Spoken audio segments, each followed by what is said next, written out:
All right, well, let's get this party rolling. All right, it's 2 o'clock on May 20th. This is the Measure R Oversight Committee meeting. We need a roll call, please. Okay, Commissioner Redwine. Here. Commissioner Armstrong. Here. Commissioner Jones. Here. And we'll make a note that Commissioner Hoon is absent.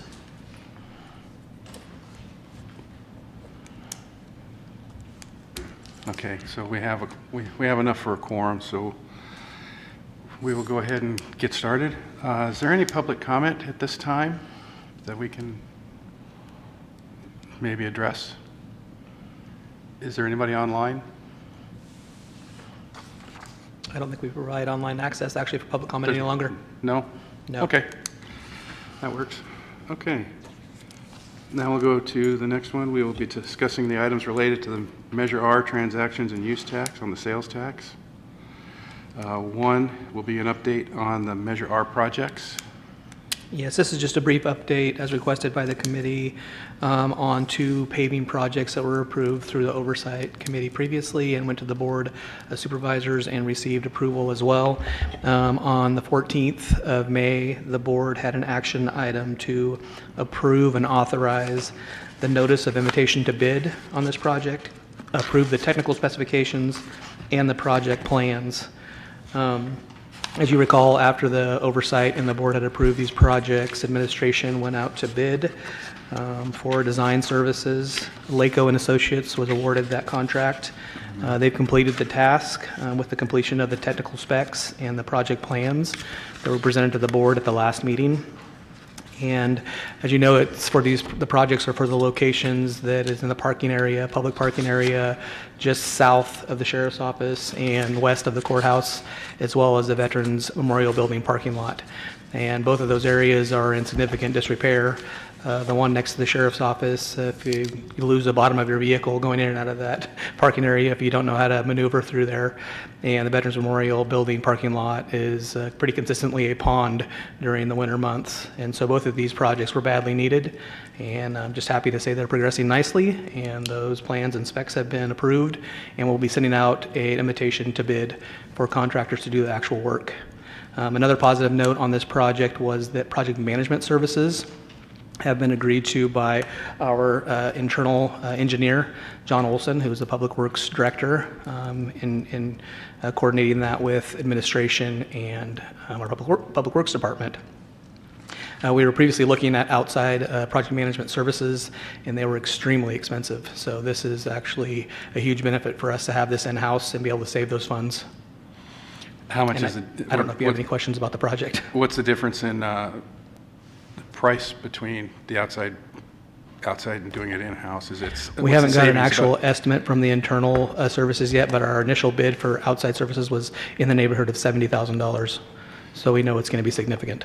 Okay, is that going to be like 20%, 30%? I would say it's less? probably going to be in the range of $10,000 to $15,000 to have it in-house. No, that's significant savings. Yes. That is significant. So significant savings for our Measure R funds, which makes the project go a little bit further. Okay. Do we have any questions on that? Well, are we going to, we've talked about it before, about putting up some signage or something so that the people in the county know what this money's being spent on? Yes, we will do that. Perfect. For both of these projects. Thank you. Okay. You have a question? Okay. Okay, so that's done. Let's go to... How about Mr. Chairman? Huh? I move to approve to move forward. Oh, all those in favor? Or I guess we need a second first. I'll second. Okay, all those in favor? Aye. You guys have approved these projects, so we're good to Yeah, go. Thank you. yeah, they've It already was an been approved. update. They've already been approved in the past. We'll move on to subsection B. The requests that have been submitted for consideration by us. The first request on 3 BA is for fiscal year 23-24, which is the fiscal year we're currently in. It's kind of an urgency item. As you guys may or may not be aware, the county was awarded the Encampment Resolution Fund grant for about $10.8 million. And with that grant, we'll be establishing an emergency shelter and a micro-village over off of Williams Drive on county property. This will displace search and rescue at their current location. The county is scheduled to demolish that old mental health building, which is beyond repair right now. And so by displacing them, we were tasked with finding a new location for search and rescue. In addition to that, the boating safety was also displaced last year. They had an area that they used to lease down at the Harbor District that's no longer available to them. And so both of these divisions of the Sheriff's Office require a great deal of storage and a great deal of space in order to be active at a moment's notice when it comes to an emergency or a search or a rescue on water in Delaware County. So administration has been working with the Sheriff's Office, searching for locations that actually meet the needs of these two divisions.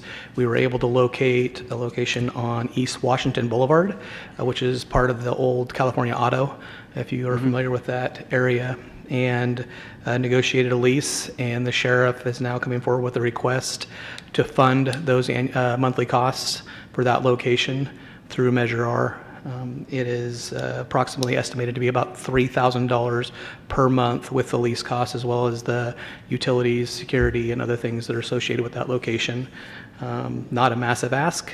He had planned to be here today, but apparently he was held up somewhere else and is not here to speak to that. So if you have any questions, I'll do my best to answer those questions. Okay, I have a question. It says on the request it's for a one-time funding. That's not saying that is going to be $2,000 a month in perpetuity, you know, as far as going forward. Is that what the request is for, really? Is for a $2,000 a month?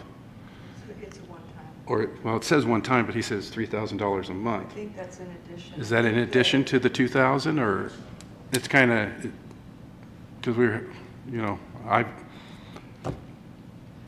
thinking. Yes, that was an addition. What he was hoping for in addition to the actually month cost was identification funding for the location, to put some badges out there and some signage to show that it was search and rescue and boating safety. So that's in addition to the monthly costs. Okay, now the monthly costs are going to be absorbed by the Sheriff's Approximately. Department already? What's that? Are those costs is the rental cost being absorbed by the Sheriff's Department's budget? now? No, this request is for the lease and associated costs with this location. The initial term of the lease is 2 years.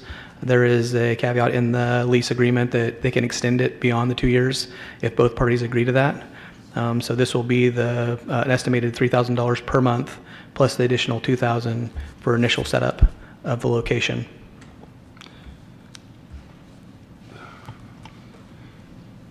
So he's looking for $36,000 a year Correct.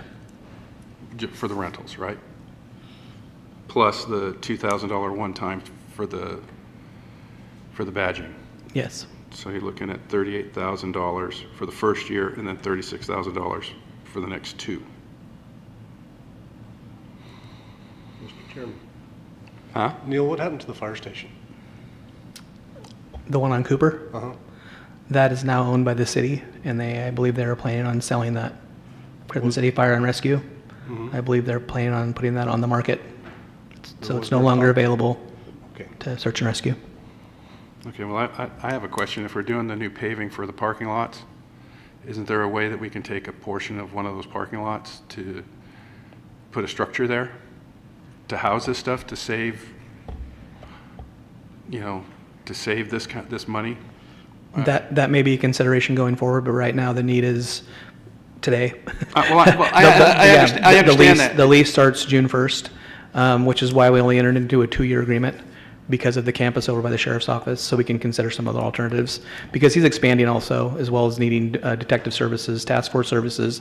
He has a lot of plans, and so that will just provide additional staff and need additional space for storage and office staff. So there are definitely, those things are on our list to consider moving forward. Okay, so this is just let me understand this right. This is a temporary fix for the boat safety and for rescue? There's no way Search for and me to rescue. know exactly how long it will be. If the location suits his needs. From a commercial leasing standpoint, this is not a lot of funds to house two divisions of this size. No. But yeah, I mean, it could definitely be something that he looks forward to putting something closer to the sheriff's office and that campus that's not near the courthouse. We do have property that's around that area, and we've talked about different alternatives. Yeah, because I mean, up there on Washington, that's an awful long way from the docks, if you have to launch, which takes more time. And I know the harbors has their own issues at this point, to say the least.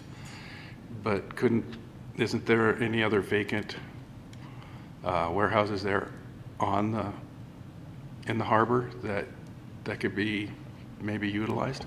I don't know, I'm just throwing it out there. Not that I'm aware of.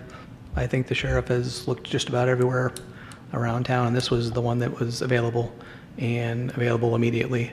I'm not sure what's available down at the harbor. I would assume not either. I would assume he looked into that when he lost the last facility. Yeah, because they were over all the way on the north end of the harbor there, weren't they? And this is also river safety as well. Right. So their response is not only to the ocean, and actually I would say it's probably more common on the river. On the Smith River or Klamath? Smith, Klamath, both. They've responded to both. Well, that's kind of funny because Klamath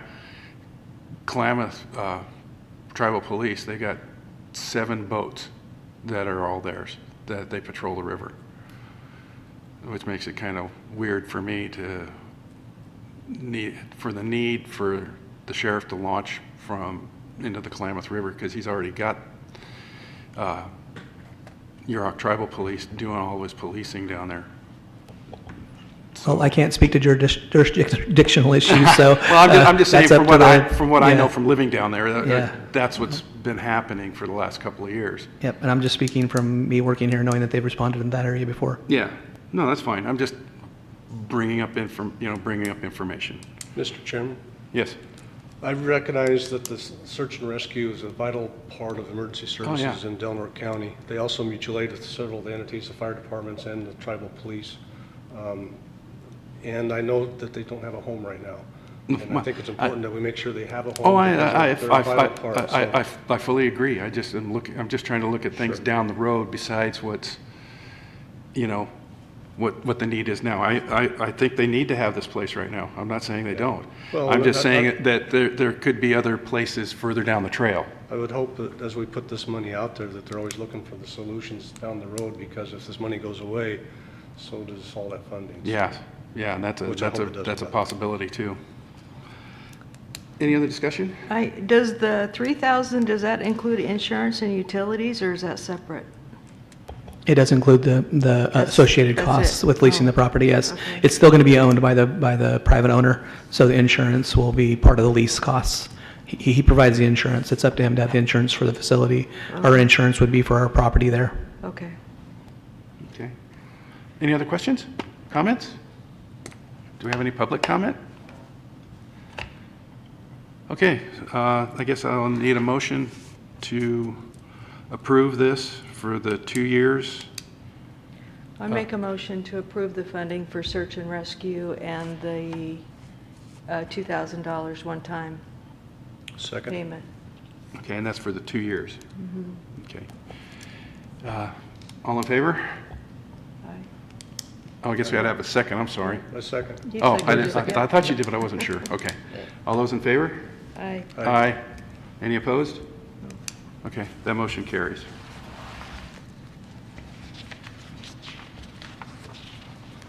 Okay. And just as a reminder, this is the preliminary step for this funding. Right. You guys are approving a recommendation to the Board of Supervisors, so this item will be on the board agenda on the 28th for them to consider. Okay, of this month? Oh, okay. Okay, next one. Okay, so we go from that one to section B, subsection B, the fiscal year 24-25 CDD, Code Enforcement, Probation, and Veteran Services. Okay. And this is to consider the requests that have come in through the budget process for the committee to review and then either recommend to the board of supervisors. You can ask clarifying questions of the departments who have submitted the requests, who are all here today. And then, like I said, this will be either a recommendation to the board or not from this committee. So the initial request that should have been in your packet was through Community Development Department, which is Code Enforcement. This is also in response to the IRF grant and the homeless program and our wraparound services that we're hoping to provide to this community. It's become obvious through our meetings with the Homeless Ad Hoc Committee, as well as some of the subcommittees in discussing this funding and what we hope to see happen in this community, that code enforcement is going to be a huge part of that. I think we've talked about this in the past, that there's approximately 350 new code enforcement cases per year in Dillon County, and we currently have 2 code enforcement officers. So you can imagine the workload that each of them have. So this is in response to that and the expected demand on those services going forward, with cleaning up the encampments and also keeping them clean moving forward after we develop some of the services that we plan to do through the IRF program. So if you have any questions on this request, both Senior Code Enforcement Officer Dominic Mello and CD Director Heidi Kunstler are here. Okay. I have some questions. Which one do you guys want? I ask a lot of questions, I'm sorry. That's quite all right. So I'm Dominic Questions are Mello. good. Dominic Mello, the code enforcement officer, or one of the code enforcement officers for Delaware County. Okay. Good afternoon, Heidi Kunstler, Director of Community Development. So Okay. we are ready for your questions. Oh, I hope so. My first question is that you're asking for another code enforcement officer. Yes, sir. And as I was reading through their duties that was presented, that's more of a advocate or a public, I'm trying to think of the name. It's more of a public, someone who's not necessarily as a code enforcement officer. And the reason I say this is I worked for the city of Los Angeles as a code enforcement officer for 25 years. And we had advocates that would do a lot of the work that is described in this. And if they needed code enforcement's help, they would give them the call and have them go out and start whatever process that needed to be done. And then go with their part of it, and then the advocates would do all the rest of the stuff that's here. Now my question is why do we need another code enforcement officer specifically dedicated to this? So yeah, I understand that the job description does come across as advocacy, and we've been trying to change the language on that so it doesn't, we're not trying to replace, the local advocacy groups in that. But what I found through code enforcement was, you contact that person in the RV or the tent or whatever, with the status of case law today, with the, not towing someone's home or causing them further hardships, we really are cautious to check those boxes to ensure that they have received the advocacy, they have received the help. And so we'll often ask them, get their names, have you talked to, Mission Impossible, for example, or DHHS or these other agencies, see if they talked to them. And then we'll fall back and we'll make contact with those agencies and say, hey, I've talked to Bob Smith. Do you know him? And it's either yes, we've talked to him, or no, we haven't dealt with him. So we try to bridge that gap of, are they receiving the services? Have they been offered any assistance? Have we done everything we can before we come in and force the hand and tow their RV or get an abatement warrant and remove them by force? So that's where you see that language in there. Is to try to check all those boxes, ensure that those services have been offered or they've been offered to them before we actually start getting into what a code enforcement officer does and removing and bring about compliance. See, my biggest concern is that with having another code enforcement officer that is funded by Measure R, I don't know if you've heard that they're talking about trying to recall it again in this November. There's been a lot of talk that I've heard. And if it gets repealed, then this would all go away. and I'm trying to see if there's a way you could have like an advocate to do a lot of this stuff, and then have the code enforcement officers. I know you guys have a lot of calls. You have 350.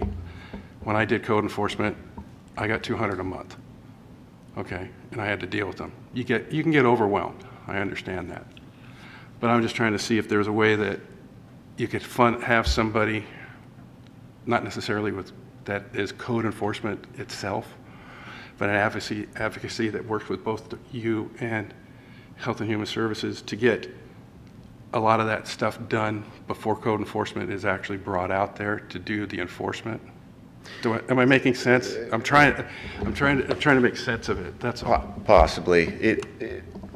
I find that the condition of the homeless camps we have is a full-time job in and of itself to manage them.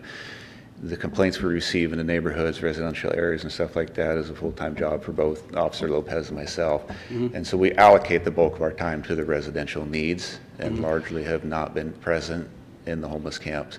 And so this third position would be ear tagged specifically for those encampments to spend basically almost every day out there, have a presence, address issues as they come up, and start dialing that back. So you got junk cars coming in daily, you got RVs, you got trailers, whatever's going on, the trash. And so in our current state, we're not providing the service out there that I'd like to see. And so I want to see a third person come in and do that. And it's important. The advocacy groups are not there to do enforcement. Oh, I understand that. You know, they do clean up trash, but they're not towing the cars. They're not getting the burn structures Right, out. and I understand that completely, but they could go out there and do some of the legwork, like giving them the information that they need, to get the help that they need if they need that. Help steer them into going into, the new encampment that's going to be made available to them. Yeah, I'm just saying that a lot of the stuff that in here doesn't really pertain to what my definition of a code enforcement officer, because I did it. Understandable. And that's why I'm just saying that maybe you could find somebody that, or have a person or have a volunteer or something to try and get some of that paperwork, some of the initial contact and some of that initial stuff done before code enforcement actually goes out. Please don't get me wrong. I think we need a third code enforcement officer. All right, I'm not saying you don't. I'm just saying that I think that there might be a way to free up that third person that you get time, instead of being there every day, having somebody else out there to help give them extra oversight and help free you guys up to do the regular code enforcement work. You see what I'm saying? Yeah. Maybe having someone else help. Because I also noticed that the first 2 years, the position's going to be halfway funded by, I can't remember. It'll be funded by the ERF grant, Yes. which will help offset the cost for the first 2 years. But then at the third year, all the cost is going to fall back onto Measure R at that point. So maybe an example of a recent event, the case that we worked on. So we had a vacant parcel, out-of-town property owner, and a lady moved onto it in her van, started living. So she's evident, obviously trespassing and whatnot. So it's causing quite a bit of problems for the neighbors. She had a pit bull biting the neighbors and whatnot. So, through my enforcement mechanism, which you understand, I got to identify the property owner. I got to reach out to the property owner. I got to let them know they have violations on their property. And then this particular property owner didn't keep their mailing address current. Oh, they never So I do. could not establish contact with them through mailed letters. Our in-house people search things online did not prove to come up with a current address for that individual. So I was kind of at my wit's end. County code does allow me to post at the property as a means of service. I don't like to go down that road if I can avoid it. No, because it always ends up being bad. And so I was in a corner where my only avenue forward was to go get an abatement warrant to remove her. So, I reached out to one of the local groups, Mission Impossible, asked them if their advocates would go out, talk to the lady, and help Get her resolve it started, for me. yeah. And so that happened. It's been resolved, so now we're going to do a joint cleanup. Right. And go out there and clean up the remaining debris. So when I look at that third person and I look at that description, which comes across as an advocacy, it's the code enforcement advocate between the Right. groups that do provide the advocacy that you're describing, not Yeah. code enforcement itself, Right. but just code enforcement making sure that that bridge has been there before we execute our police powers Right. and start removing people with force. Right. So that's what I'd like that third person to be envisioned as. Does anybody else have any other questions before I move on? So I do, so right now it kind of sounds like the two code enforcement officers, you're doing both jobs. You're going out trying to link them with services like you brought in Mission Possible, and then you're having to switch the hat to code enforcement. And with this position, you're going to pull a lot of that stuff off, so they'll just focus on the homeless and the dumping, so that the other two can be freed up to handle. So, yes, with the third person in that, it's code enforcement's a compliance-driven department, so we seek to gain compliance first before we start using our police powers to force compliance. And so with that third person, they would work to achieve compliance first. So that would be, in a sense, an enforcement tool. They'd be coming across as we're reaching out to the advocacy groups. A particular case we had out off Malone Road, we had a family living on dad's land. They were adults, grandchildren, and so we got complaints from the neighbors. And then we came in, we reached out to DHHS, we reached out to their different housing program managers, got them the names of the people. They send field reps out, talk to them. So it's a tool for us to get compliance. We're not trying to be the liaisons, but we're just utilizing different resources in the community to get compliance and affect what we want to do. So is it untraditional code enforcement? I don't know, maybe. Maybe we're getting creative with it. But then, when you're a small community with limited resources, we got to be creative to get the job done. On the other hand, too, I would rather work and spend a little bit of time coordinating with different agencies, different groups, to voluntarily get someone off a property before I got to bring that property owner in, public nuisance hearing. And then, once we reach that point, the county does seek cost recovery, which comes as a special assessment on their tax roll. So there's no getting out of paying that. I know. Otherwise, they'll default and they'll go into the property tax default and have their property sold. So. Yeah. That was one of the tools the city of LA used quite a bit. We used to go into South LA and bulldoze 100 homes a year. And It's harsh. a long road. Yeah, but it's a long road to get there. And I understand that. I understand trying to move the homeless is a hard thing to try and get them to do because they don't have anywhere to go.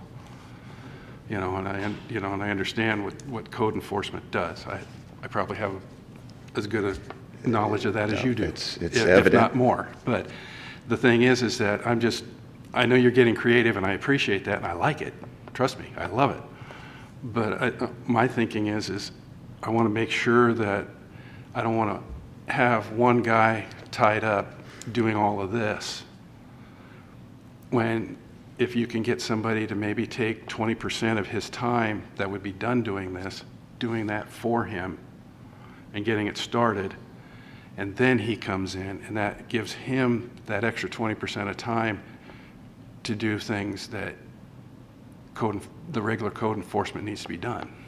Does that make sense? It does. It's just not. I don't know if that's going to work. I'm just trying to look at ways to try and maximize the new person that comes in. Now, I'm just throwing it out there. Yeah, the advocacy in the field, in the swamps, in the homeless camps is, for a code enforcement standpoint, is not working. It's not effective. The situation continues to grow and get worse, and it's spreading out into the neighborhoods, whether it's on Iowa, Maiden, or over on Waldo, and those homeowners are suffering. And right now, code enforcement is largely absent out there because we don't have the resources out there and spend the time we need to spend there doing that work. And a lot of that work is going to require us to work with the community partners, the different stakeholders, to affect that change, whether that's going to be through compliance or at the end doing what a code enforcement is traditionally geared to do, and bring those property owners, bring the properties to back hearing into and- compliance. yeah. Sure, and I understand that. I haven't done code enforcement here, so that's, but I do know when I worked for the city of LA, I worked in some really rough areas. And I understand where you're coming from on that. There's certain areas that take a lot of time, and I understand that. All I was trying to do is figure out a way to maybe get that third code enforcement officer to do other code enforcement things if you guys are that busy.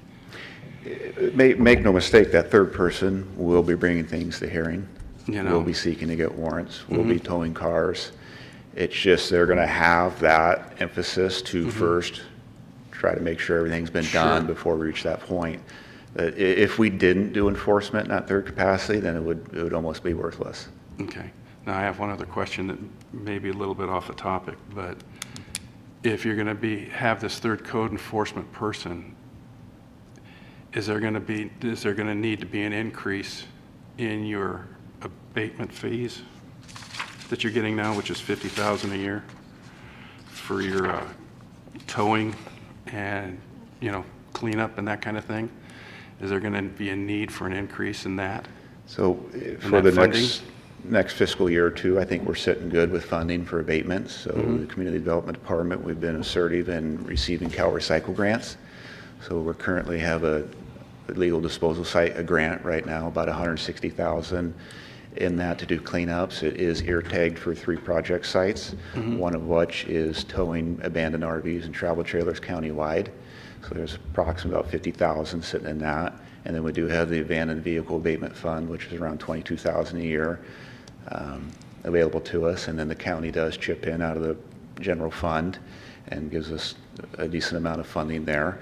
So funding wise, I feel like we're sitting good for the next couple of years. Okay, because I know when you get this guy, it sounds to me like he's gonna have to be fairly aggressive in his work, which means that there's gonna be an uptick in cars being removed, cleanup, and all of that. That's all I'm looking at is down the road. And with that on that, recently the county started doing receiverships, and so that is a potential funding source where we recoup our staff time, recoup our costs of abatement, which those do get recycled and put back into the next cleanup. And so Yeah, but that's money down the road because that takes time. Well, it is, but we deal have with. grown quite a bit in the last several years in that capacity and have been achieving more recovery than we ever have. And so I do see the potential there for that to be almost self-sustaining down the road, if not messed up. But it is, when I first started, I was asked, what do you need the most? I needed money when I first started back in 2016. And then with Major R passing, what do you need? I needed another body. Then I needed more money, which we ended up getting. And now we're in a position where another body would be beneficial. No, I agree. There should be a third person. I mean, I'm not against that. No, I'm just no offense taken. Because like I say, I'm just trying to see if there's another way to try and get him to, if there was a way to get him away from some of the, outreach maybe would be the word, or some of that kind of thing to help with some of the other tasks. And would be. I think the outreach is going to be, have you spoken to these people? Yes or no? And whether they say yes or no, we'll follow back up with the outreach groups and just double check. And then we go to the next step of enforcement, or the outreach group will send out people to talk to them. And it's time consuming. It is time consuming.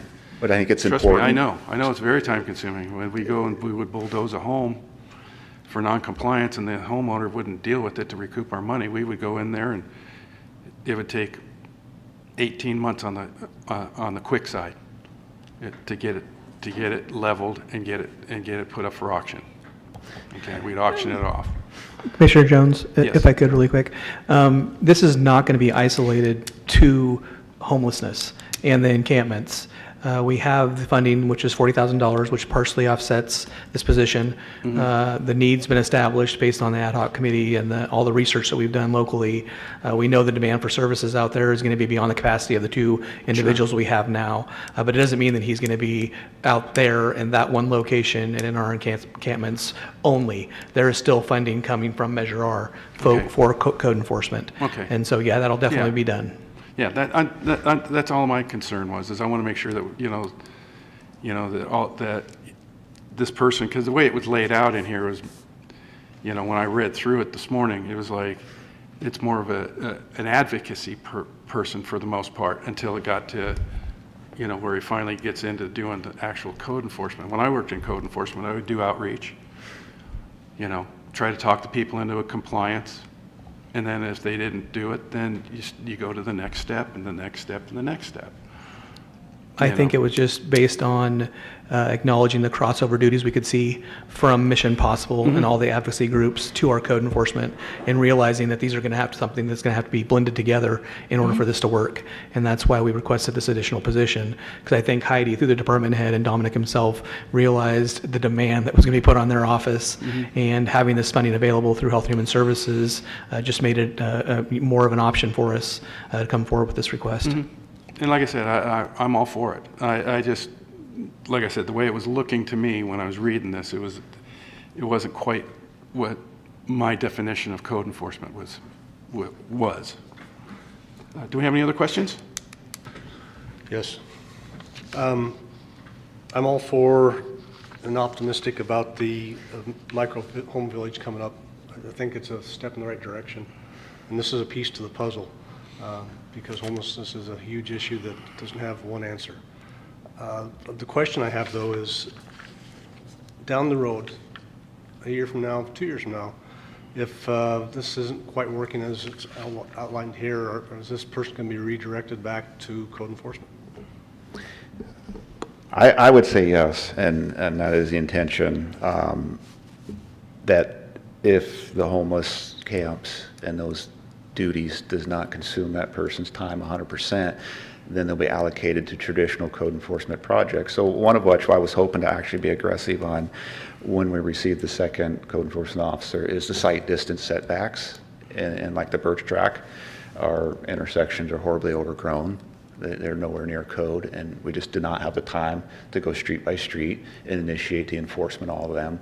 So with the third person, that is something that's in my mind of, okay, they're caught up. Now they're going to start this. They're not going to be on that rotation of just the complaints that come in. They're going to be the proactive enforcement position. And if the site distance on the intersections gets straightened out, then we'll find something else to do. There's plenty of abandoned cars that we don't tag. I can go on, but No, it is not. Yeah, it is not an advocacy position. It is just specialized in ensuring the compassion has been sought, and we've worked every angle we could prior to actually coming in and executing the county's police powers to force people to change their behavior in these areas. Thank you. Devlin? I just want to make a comment off topic. Heidi, I just want to thank you for your great reports that you send in. Yes, They're thank very you. thorough and have great information, and I know I've talked to Neil about it before. So I just really appreciate that you do that. Thank you. Yeah, we do appreciate that. Any other questions? I think we covered. I'm sorry I grilled you so hard. That is all right. That's what Yeah. I'm here for, to answer the questions and explain what our intentions are and what we're trying to convey. And you're not the first person that has had issues with the job description. We first met with the HHS. They're like, hey, wait a minute, that's our job. And then we're like, no, that's not what we're trying to do. And so we did revise those. And apparently for someone that's knowledgeable in code enforcement, you're like, hey, wait a minute. So that is noted. And I think we've kind of explained. No, you explained it really well for me. Okay. Okay, any other questions? Any other comments? Okay, well, Mr. Chairman, yes. move to make a recommendation to the Board of Supervisors to... Oh, wait a minute, we have public comment. Oh, sorry. So this is. Thank you for your explanations. I'm Valerie Starkey, I'm one of Yeah. the supervisors. This is news to me because we're not given the packet, so I'm confused a little bit about a new position. And it's a question as to why we're not, is this a code enforcement officer junior? I mean, what is the title of this position is a question that I have. And then what's the pay scale? Is it going to be less than what our typical code enforcement officer is? And then my third is, why are we not just hiring a second code, or Measure R code enforcement officer, but adding additional duties so that they can be cross-trained and be able to do a variety of the work? So those are just some confusing things for me. We don't get the packet, the public doesn't get the packet, so I wasn't sure. Well, what it basically is they're asking for a third code enforcement officer, and by the pay scale at $87,000 a year, it looks to me like he's going to be a third code enforcement officer. Is that correct? He's going to be a code enforcement officer. Yes, it would be a second position of our career ladder, code enforcement officer 1/2/3, and the amount that we looked at was sort of in the middle of the road as far as what the salary would be in case we were able to get someone who had some experience. So, but as far as the idea, I mean, essentially the job description that would be floated to advertise for this position would be the code enforcement officer job description that's already on the county's website.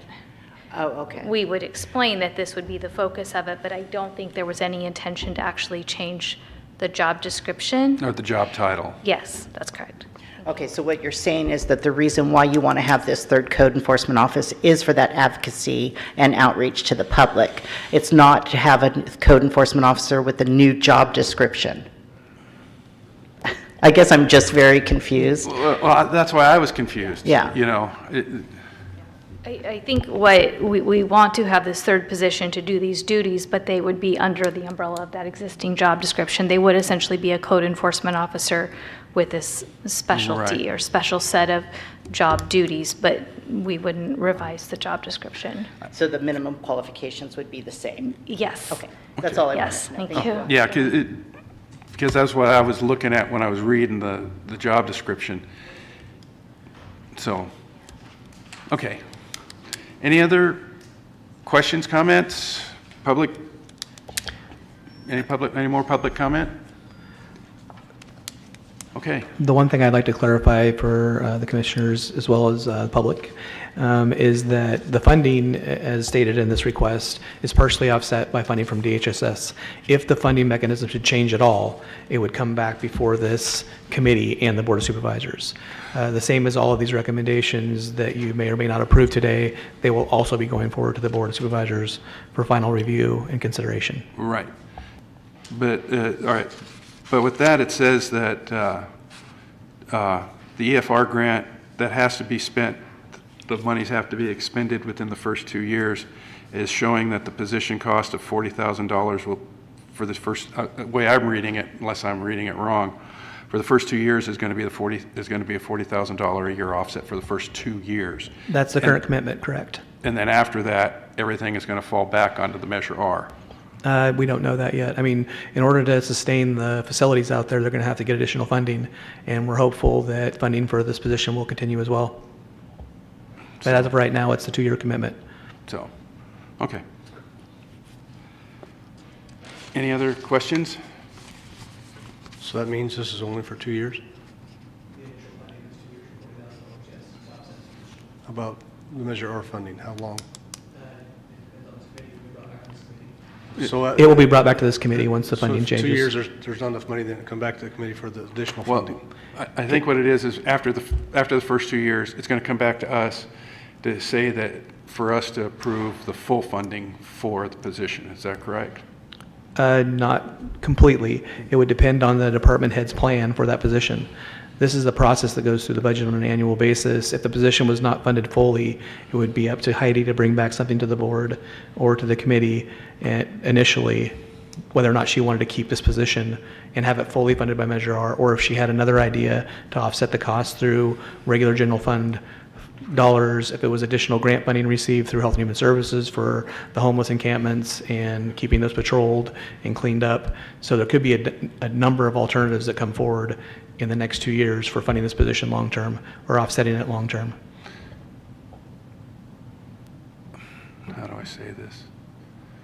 So after so hypothetically, we didn't get enough money after the 2 years to refund the position, and say Measure R monies are not available, hypothetically, that position would essentially end, correct? Unless we found funding, Right, but I'm just saying, yes. saying there's no, Yes. saying there's no extra monies being available. that would apply to Then- any position in the county if resources weren't available. Well, let me throw this out there. Why can't that position be a temporary position for the first 2 years? Because of the funding, you know, as a temporary position? Through this process, it's going to be known by this committee and the board that the funding is partially from Health and Human Services. So establishing a full-time position, whether you say it's a 2-year position or a 1-year position or a 10-year position, the funding is currently tied partially to Health and Human Services. If that funding should go away, it's going to have to come back to the board anyway to determine at that time whether or not the position is kept or whether it's eliminated. Right, but I'm just saying, if you advertise a full-time position with a city or a county government, the people that typically apply for that are looking for a career. And then if they apply for the career and at 2 years they're told that they can't be there anymore, if they see that that's a possibility, you're really going to limit the people that are going to want to work, I would think. Well, yeah, and like I stated, the intent is not to hire somebody for 2 years. I understand that. Well, I understand that. So, I'm just, I played that game with the Yeah. city, with the city of LA. I think we're So, playing, what if the budget resources are not available? Yeah. And that can happen to any local government at any time. yeah. We've all seen the cycles. Currently, we have a significant amount of funding in Measure R that could easily absorb a position like this. And hopefully that's the case if this position comes to a situation where they're no longer partially funded by Health and Human Services and they're providing the benefit we expect to the community through this position. So hopefully that's a conversation we can have in a couple of years. And hopefully actually we have funding that continues to be supported through Health and Human Services, because this is really, like I said, the crossover of services is pretty obvious. Okay. Anybody have other questions? Now that we've, I was wondering, the gates and the barriers that they put up out in the Birch Track, are emergency vehicles able to get through there if they need it, or does anybody happen to know? Or do they even need to I get honestly back couldn't there? speak to that. I mean, maybe Dominic could, but it's not on our agenda. So maybe just briefly, Dominic, if you don't mind. I was just curious. Yes, that is, 2 gates are going to be built into that will allow access for emergency services and whatnot to get in there. Okay. So they'll be locked and they'll have access, or? They'll be locked, and then we'll have keys distributed to the appropriate agencies to get in and out of there. So Okay. it is All right. important. And then was kind of, just I don't know if it's appropriate for me to comment on the hiring a new employee with tentative budgets but both myself and the other code enforcement officer are approaching 20 years with public service. So just based on the age of my kids, and I don't plan on being around too much longer. So that was something that was in the mindset when looking at this, and that knowing that there's tentative funding for it that could expire. But I think there's going to be an exit point for the county to get out of the third person if they choose to down the road without letting someone go. have somebody attrition up. Yeah, and then I think it's important, so right now, code enforcement's sitting in a good position. So both myself and Officer Lopez come from law enforcement background, so we have experience that's probably not normal in most code enforcement divisions to have people that work the streets as a cop and then come in and work code enforcement as a second part of their career. So if we're able to pull in that third person, they're going to get good training from Officer Lopez and myself, and then I think when one of us retire, the department's going to be in a good position to continue on with the success that we've had. Good. Okay. Thank you. Yep. Okay, I think we pretty much beat this up pretty good. Do I have any other questions or comments? Okay, then I need a motion.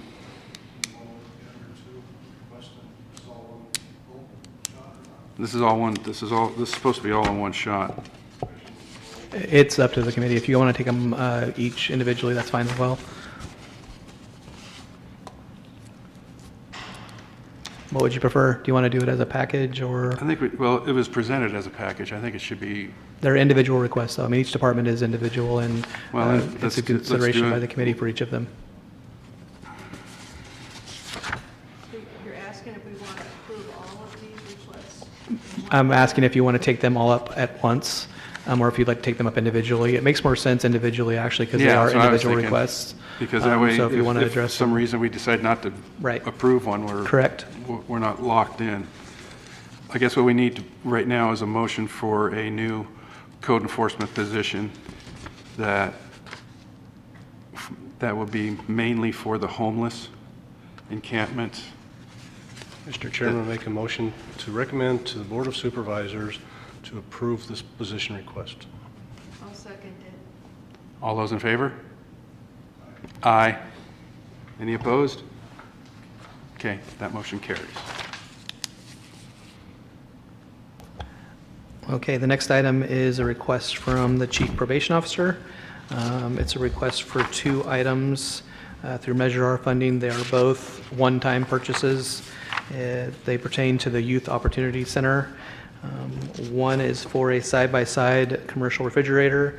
One of the programs that will be offered through the Youth Opportunity Center will be culinary skills. And in addition to that, they are requesting the purchase of a minivan to more effectively and efficiently be able to transport youth for their programs. And I'll let the Chief Probation Officer speak to that if you guys have any questions. Afternoon, Lonnie Raymond, Chief Probation Officer. Good afternoon. I want one of these. Yeah, if you want a little backstory on that, we had a reach-in fridge in the kitchen that went kaput about a year and a half ago No, that's not or good. so. Building maintenance tried to repair it, but was unable to do so. And so we're trying to be able to shut down our walk-in fridge and freezer because we're just not utilizing it to that level right now. So this reach-in, it's a combination fridge freezer on either side. That would allow us to have access to cold storage space for the program that we hope to run, and Is this going to be big enough for your needs? it should be, yes.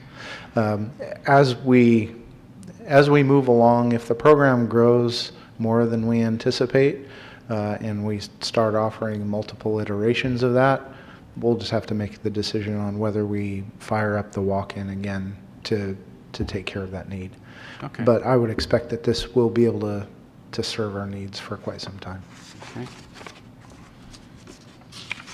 And the van? So we ran into, we're transporting youth. Both, some youth need transport to the facility for programs and home. We try and do that in groups as much as we can. That's a less need for this purchase.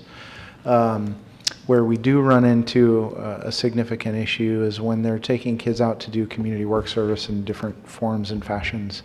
Over the last several months, they've gone to Addie Meadham House, they've done some beach cleanup,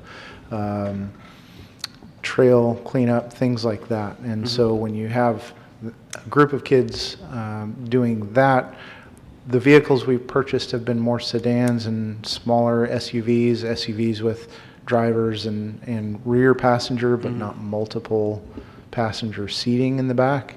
So a minivan would be that mid-range between a full-size and what we currently have, and allow them to take a couple more kids with them on projects and programs like that.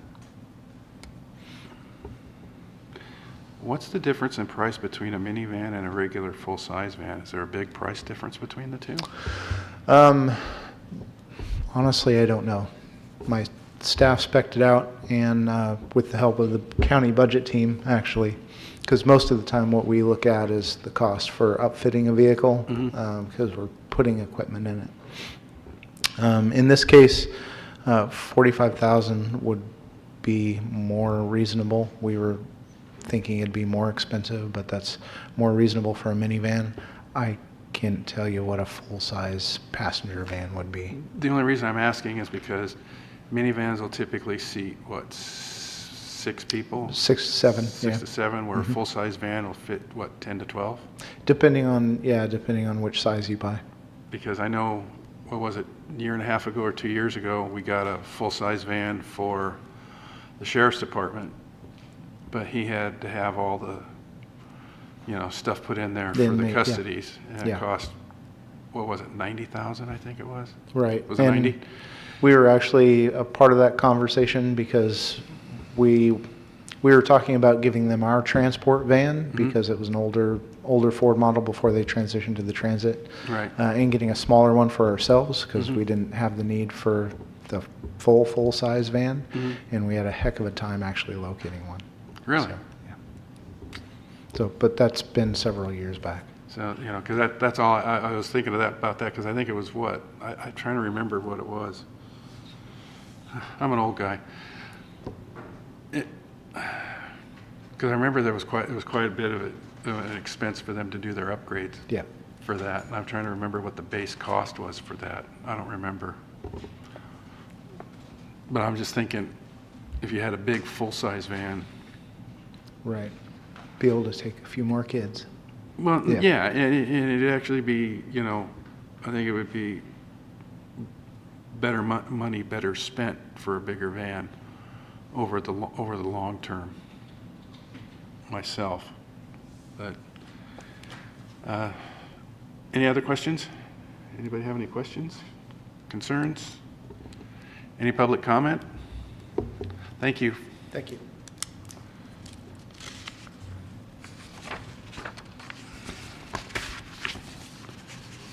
Any discussion? No? Yes? Maybe so?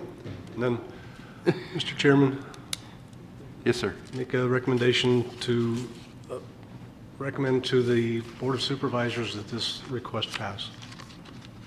Okay. All right. All those in favor? Aye. Aye. Any opposed? Motion carries.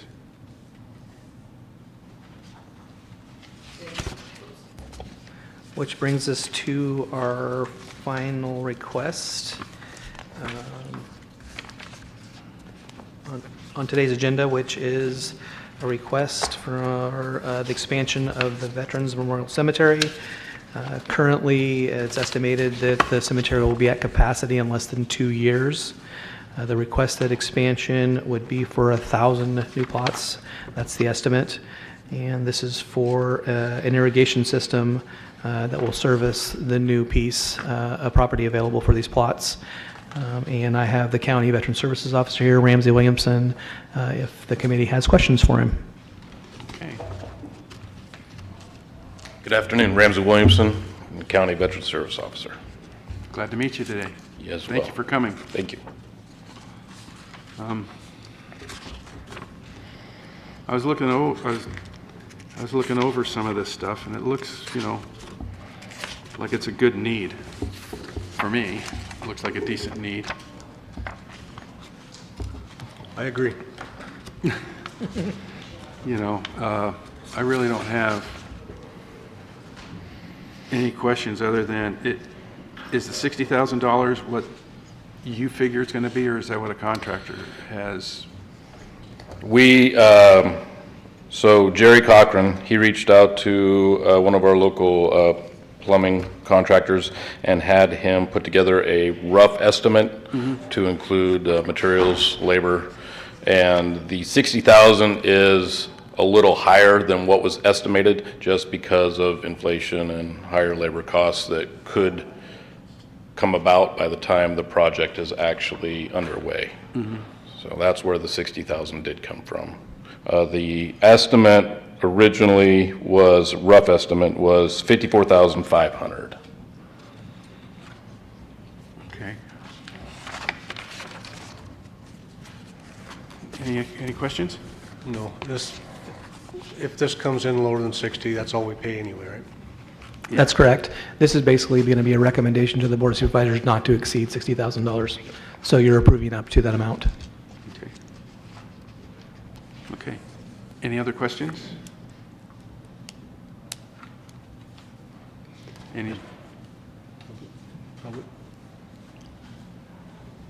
I don't have any other questions. Does anybody else have any questions? No? Public? Oh, Money well spent. yeah, I think so. Thank you for I coming. think so. You're welcome. Thank you for having me. Thank you for making your presentation. I appreciate it. You're welcome. I appreciate the time. Thank you. Thank you. Okay, well, I need a motion. Is there any public comment? Just request. Our public person left. I'll make a motion to recommend to the Board of Supervisors to support the Veteran Cemetery for the amount requested. You second it? Second. All those in favor? Aye. Aye. Any opposed? All right, that motion carries. All right, I think that's all that we have so far, except for,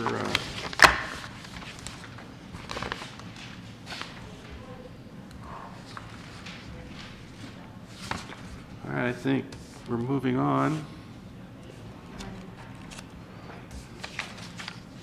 Moving on to 3C, I think, is the next topic at this point.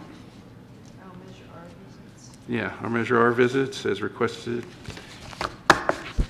Well, we don't have anybody else here, but I thought we should go and have, visit some of the properties so we can see actually what the people are requesting some of these funds for and how some of the operations are. Are you guys up for that, or? I am. I'd definitely be up for it, and I always look at where we're spending the most money, so I think that'd be the first place to go visit. Okay, well, that's the sheriff's department. Yeah.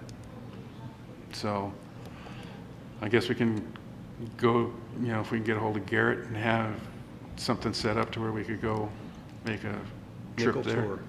Get a Well, nickel well, tour. it's more like a dime tour. Okay. Yeah, I mean, there's actually been some pretty good updates in some of the pods there. This just through our internal services for building maintenance department. They've updated 2 of the pods Oh, they have? recently, and it sounds like they've done an amazing job. I haven't been see able that. to get down there yet, unfortunately, but the sheriff did just recently send out kind of an offer to come down and check out all the good work they've been doing. And the committee may or may not know that we also received that federal funding a couple of years back, that we are finally getting through the process of the grant application and all those things that take forever. And so we finally secured that funding in addition to some other internal funding for that project. There's still some gaps for the total project cost and the amount of money we have available, but the rehab is getting closer to being a reality. So a really big deal, and we have some really good plans in place right now. But yeah, I know that the pods that they have done turned out great just based on the photos that I've seen. No, I'll have to check But I that can out. coordinate that visit with the Yeah, sheriff's office. I think that would be good. All right, well, let's go ahead and let's plan to go to the sheriff's office. And did you want to go to the animal control facility? Check that out? I'd like to go back. I'd like to go back too and see how they're doing. So can we set those 2 up for us, please? Yep, I'll do that.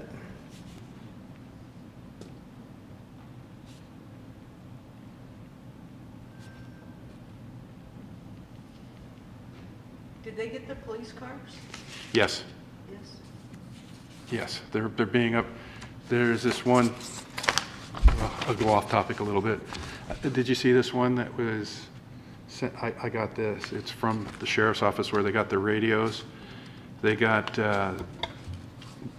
their 3 vehicles. They should have them Oh, online good. in July. Do they use Starlink for the radios, for their internet or anything, or is that just something different? I can chime in on that one. They do not use Starlink for the radio services, but we do have Starlink available for when they are out of a coverage area through the dispatch. Their cell phones will work. So there is contact, but I don't think we use Starlink for the radio services. I think that would probably be an easy way to be hacked. Yeah, I don't know about that, but as far as their dispatch services are all, I don't know if it's analog, but they're not through Starlink. But we do have Starlink as a backup for communications when needed. So these radios, these were the radios that so that they could talk where they in the dead zones that they had before? They were supposed to have increased coverage? Yes, my understanding is that these radios are a little more high-powered, so it expands our coverage. Good. Or a lot more high-powered, I guess. I don't think. Yeah, it was- I think what the radios were for was so when the officer's away from the car, he can ping it to the car as a repeater and repeat it back to dispatch. Yeah, that's one thing we definitely face in Delaware County is our remote areas and having service. So the new radios definitely expand our capabilities there. Like I said, we just added Starlink. I think it was during this last fall, during the fires we added Starlink as a monthly, our new norm. So we always have a backup plan. So that's good. Okay. Okay, now we'll move on to item D, Measure R, approved expenditures since the February meeting. So what you have today, I submitted the our balance sheet, most current balance sheet, as of printing this on May 14th for the end of April. And also I put together our statement of revenue expenditures on the same date for the end of April. And those are our normal financial reports that come to you on every meeting. And I also put together a document that was requested showing since the inception and spending of Measure R funds on a quarterly basis, how much we have paid and what it was for. I realize our description is a little bit brief. I try to get it all in a manageable document. So any questions you have, please feel free to ask me. Mr. Chairman, Yes. thank you, Mr. Shad, for that document. It makes my poor little brain a lot better. Yeah, not a It's problem. very, very clear. Yeah, and you'll see that most of our expenditures so far have been on personnel, salary, adjustments and things. And we were talking about the cars just now and different vehicles. Some of the stuff we had planned did get delayed for various reasons. So if it has not been spent, it's not in this report. So I know like the vehicles are coming in now, but we haven't paid for the vehicles yet, so that's not going to be reported out. And so, yeah, it's just right now, obviously, wage adjustments. There's been some small projects done, the veteran services. We have bought vehicles for code enforcement, different things. I had a question on that with that new vehicle that was purchased for code enforcement. Is there a little sign that's put on the side of the door that says provided by Measure R funds? I'm not sure. Yes, they will. We do have Measure R magnets that go on each of our vehicles that have been purchased in Measure R. Okay, yeah, because I think They're red and they have the big black Measure R on them, and yeah. Yeah, because I think that's a good advertising for Measure R, because I know, like I said earlier, I'm hearing that people are trying to get the signatures together to recall Put it Measure on R the measure again, again, yeah, the ballot. and have it on the November ballot. And because Measure S, the stuff they're doing with Measure S funds, they have signs all plastered all over each one of their projects that shows that, hey, Measure S funds at work, or whatever it is, I forget.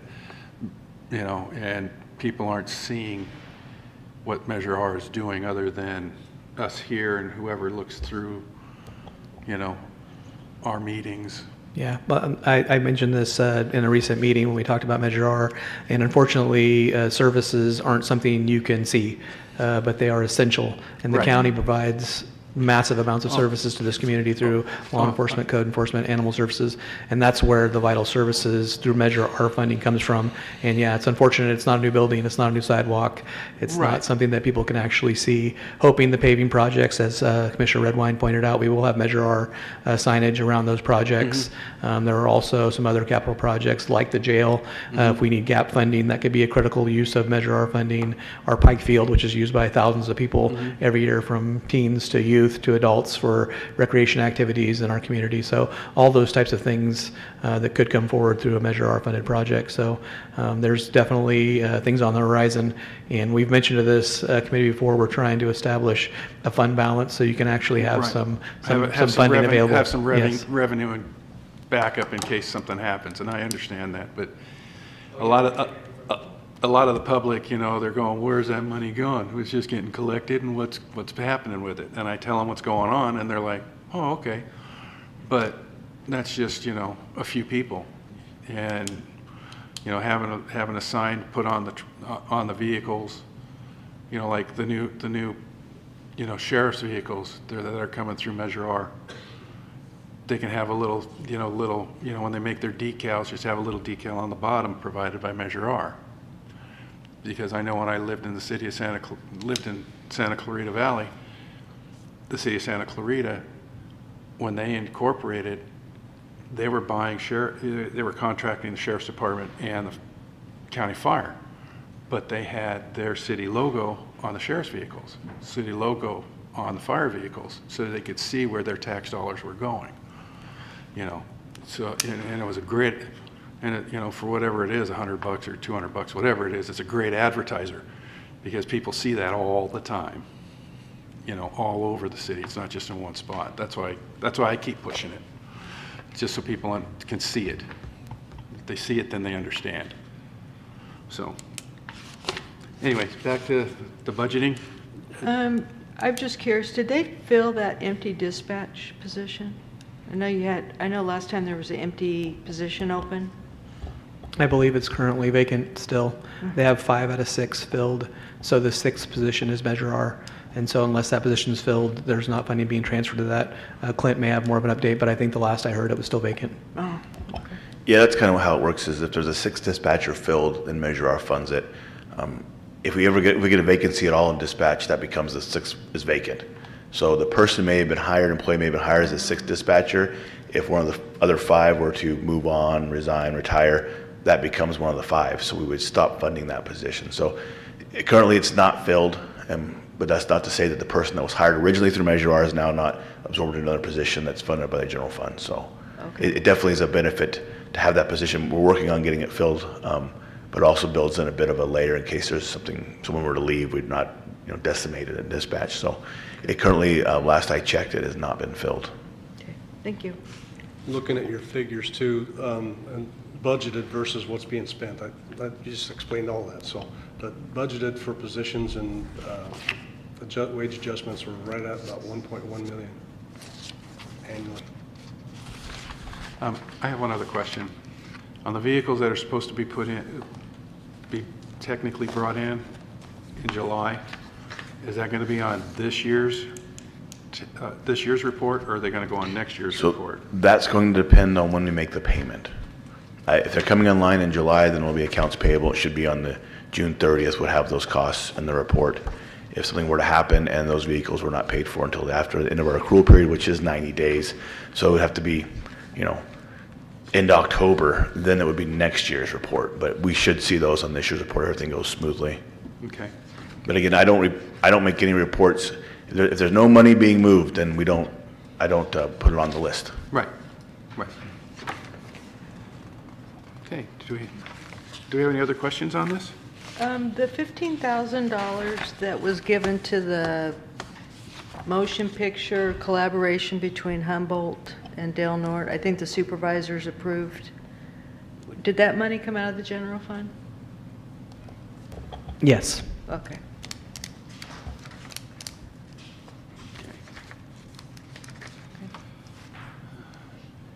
Any other questions? Any other comments? Any public comment? Okay, I think that's good.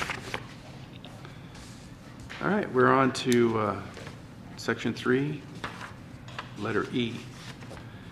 All right, discuss the 23-24 Measure R reports from applicable counties. I believe.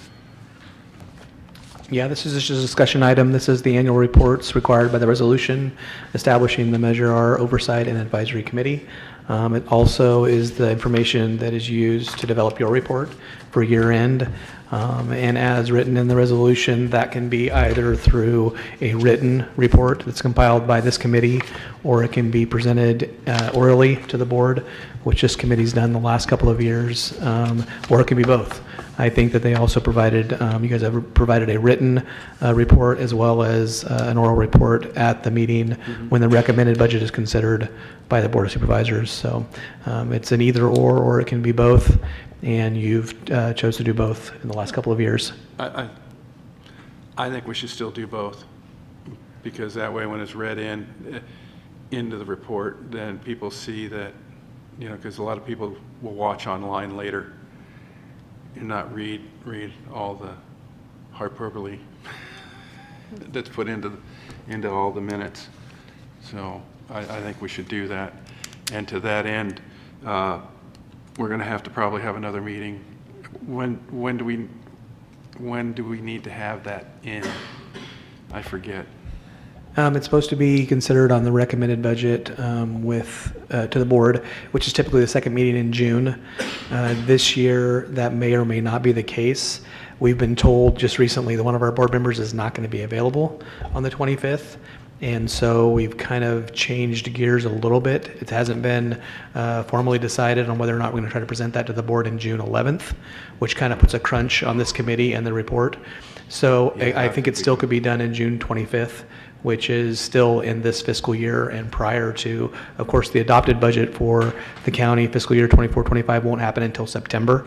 And so there is still that 3-month window in which you can consider things and bring them forward for Measure R as well. So I will let this committee know as soon as I know what the decision was going to be. I know that it's kind of one of those things, like I said, it's kind of changed our plans a little bit also, because typically it's the second meeting in June that we bring that forward. So I would shoot for the second meeting in June for this committee and that report, and I can do a separate agenda item also. And I think it's kind of a good idea, honestly, to bring something forward through Measure R as a separate item anyway, so it's not blended in to the actual everything. overall report, which is 14, 15 pages. It kind of separates it out and makes it an own agenda item, makes it a little more transparent and open for discussion. All right, Well, agree. I can take the first stab at starting the report. Okay. And I can probably have it done within a week. And then I'll just email it out to everybody to look at. Okay, that sounds pretty. That's what we did last time. Yeah, and then we That's all pretty good. Yeah. looked it over. Because today's the 20th. But I hate this phone. So maybe we should we should probably try and shoot for another meeting. What, June, the first week of June? Should we try and shoot for something like that? Would that work?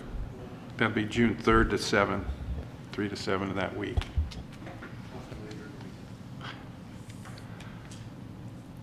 So I'm just, that way we can get our stuff put together and go over it, and that would give us another week. Because the second, I can't do the 4th or the 6th. well, I gotta go Well, I home. probably can't do the 7th. I got to get teeth pulled on the 6th. so Oh, I don't know how to that's feel. not, no, you're not gonna feel like doing much anything. How about,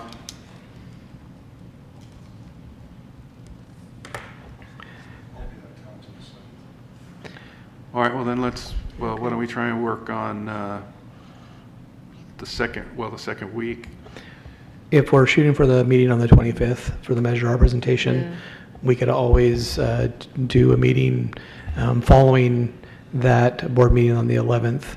So that would be like the 12th, 13th, 14th, okay. or maybe the 17th or 18th of the following week to meet that deadline for the agenda on the 25th. So that Wednesday, Thursday, Friday of that week, or the Monday, Tuesday of the week following would still give us enough time to get that report on the agenda if we met with Measure R prior to that. It has to be, when's the deadline for agenda items for the 25th? I'm guessing it's the 18th.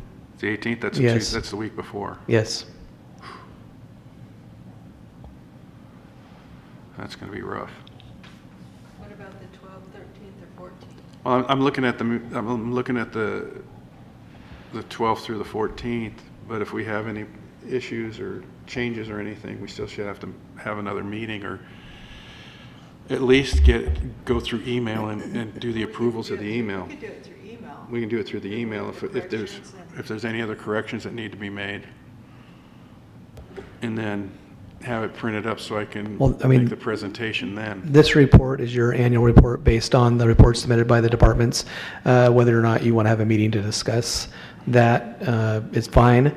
It's not an action item, really. It's your just annual report required by the resolution. Right. And Well, we've already gotten several reports from several departments already. correct, you should have all of them now.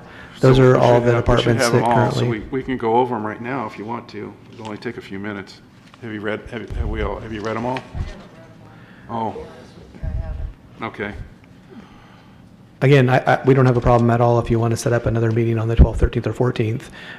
It'd be probably a half an hour to go over the draft report that committee member Redwine can put together and that you guys will also have input. Why don't we, I'll have to double check my calendar at home, but I think, I can have our office staff send out a doodle poll for the 12th, 13th, 14th, and then include the 17th and 18th as well. yeah, that way, because I know I got something going on right in there somewhere. I could be wrong. I've been wrong before. Okay, I'll make a note and have that doodle poll sent out. Yeah, that way, sometime during that week, that way we can get together, and if you want to go ahead and put something together, that would be awesome. Within the next week. Something similar to what we had before, I think would work really well. And then, like I said, I'll make the presentation, and if you want to be there, I'd appreciate it. We can all stand up there together. That way that shows that we're all in solidarity with our findings. I found that seems to work pretty well. So, yeah, let's do that then. All right. Don't forget our brown hat